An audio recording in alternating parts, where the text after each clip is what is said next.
Good morning. आज है 10 अप्रैल Monday और यह है इंट्राडे आइडिया मॉर्निंग अपडेट, जिसमें आपको आज के लिए मार्केट का डायरेक्शन बताया जाएगा। एक बार डिस्क्लेमर जरूर रीड करें। तो आइए देख लेते हैं आज के लिए कैसा रहेगा पूरे दिन का मार्केट सेटअप। भारतीय रिजर्व बैंक की मॉनेटरी पॉलिसी द्वारा प्रमुख ब्याज दर को अपरिवर्तित रखने का आश्चर्यजनक रूप से निर्णय लेने के बाद 6 अप्रैल को लगातार 5वें सत्र में बाजार की तेजी जारी रही। सेंसेक्स करीब 143.66 अंक या 0.24% बढ़कर 59,832.97 पर और निफ्टी 42.10 अंक या 0.24% बढ़कर 17,599.20 पर था। एक फ्लैट से नेगेटिव शुरुआत के बाद एमपीसी द्वारा सर्वसम्मति से दर वृद्धि को रोकने और मई 2022 से लगातार 6 बढ़ोतरी के बाद रेपो दर को 6.5% पर अपरिवर्तित रखने के बाद बाजार पॉजिटिव हो गया। केंद्रीय बैंक ने financial year 24 GDP growth projection 6.50% और फाइनेंशियल ईयर 24 इन्फ्लेशन प्रोजेक्शन 5.2% रखा है।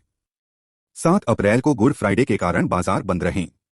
सेक्टरों में रियल्टी इंडेक्स में 3%, ऑटो इंडेक्स में 1% की वृद्धि हुई, जबकि pharma, capital goods, oil and gas, power प्रत्येक में 0.5% की वृद्धि हुई।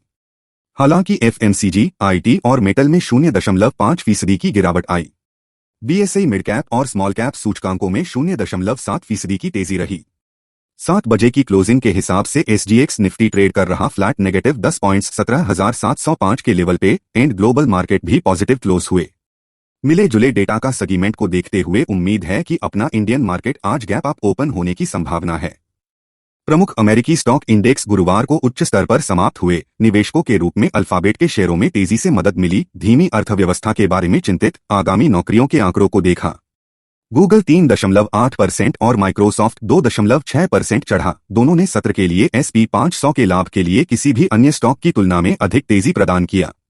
वॉल स्ट्रीट जर्नल ने बताया कि अल्फाबेट की गूगल इकाई अपने सर्च इंजन में आर्टिफिशियल इंटेलिजेंस फीचर जोड़ने की योजना बना रही है। S&P 500 0.36% चढ़कर सत्र के अंत में 4,105.02 अंक पर बंद हुआ। नैस्डैक 0.76% बढ़कर 12,087.96 अंक हो गया, जबकि डॉव जोन्स इंडस्ट्रियल एवरेज 0.01% बढ़कर 33,485.29 अंक हो गया। सभी ग्लोबल मार्केट पॉजिटिव क्लोज हुए।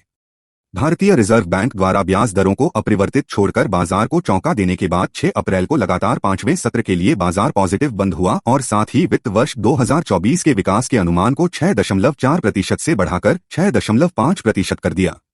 निफ्टी वर्तमान में 10 मार्च को 17,600 के स्तर के आसपास पिछले शुरुआती डाउनसाइड गैप के महत्वपूर्ण रेजिस्टेंस पर रखा गया है। साप्ताहिक चार्ट पर निफ्टी ने लगातार दूसरे सप्ताह के लिए एक उचित पॉजिटिव कैंडल का गठन किया और डाउन स्लोपिंग ट्रेंड की महत्वपूर्ण सपोर्ट पर रखा गया है। शॉर्ट टर्म मार्केट का ट्रेंड पॉजिटिव है। निफ्टी निर्णायक रूप से 17,600 से 17,700 तक बढ़ने से पहले कंसोलिडेशन देख सकता है। इमीडिएट सपोर्ट 17,500 पर है। पाइवोट चार्ट के अनुसार निफ्टी को 17,528 पर और उसके बाद 17,496 और 17,444 पर सपोर्ट मिल सकता है। यदि इंडेक्स आगे बढ़ता है तो 17,632 प्रारंभिक इंपोर्टेंट रेजिस्टेंस लेवल है, जिसके बाद 17,664 और 17,716 पर ध्यान दिया जाएगा। वीकली ऑप्शन कॉन्ट्रैक्ट के आधार पर अधिकतम कॉल ओपन इंटरेस्ट 17,700 के बाद 17,600 स्ट्राइक पर देखा गया, जो आने वाले दिनों में निफ्टी के लिए एक महत्वपूर्ण रेजिस्टेंस लेवल होने की उम्मीद है।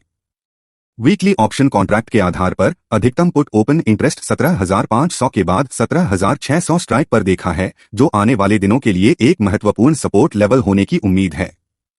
बैंक निफ्टी ने निफ्टी को कमजोर कर दिया। केवल 0.1% या 42 अंक बढ़कर 41,041 पर पहुंच गया और डेली चार्ट पर एक लंबे ऊपरी और निचले बॉडी के साथ एक छोटे आकार की बुलिश कैंडलस्टिक का गठन किया।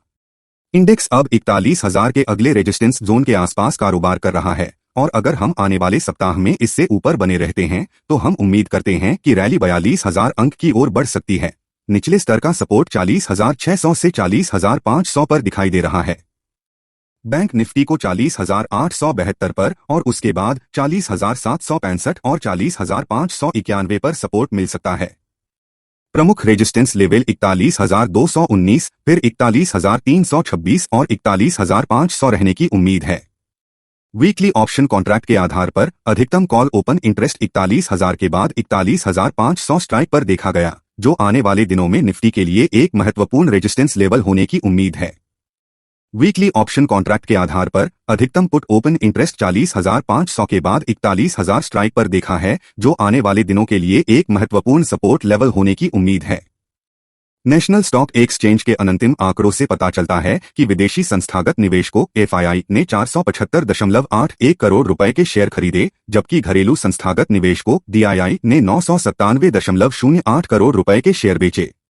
6 अप्रैल को इंडिया विक्स, जो बाजार में अपेक्षित अस्थिरता को मापता है, 4.95% गिरकर 11.80 के स्तर पर आ गया। नेशनल स्टॉक एक्सचेंज ने 10 अप्रैल के लिए अपनी F&O प्रतिबंध सूची में कोई स्टॉक्स नहीं जोड़ा है। F&O खंड के तहत प्रतिबंधित प्रतिभूतियों में वे कंपनियां शामिल हैं जहां डेरिवेटिव कॉन्ट्रैक्ट बाजार की व्यापक स्थिति सीमा के 95% को पार कर चुके हैं। प्लीज वीडियो को लाइक एंड चैनल को सब्सक्राइब करें। Thanks for watching video. Happy trading.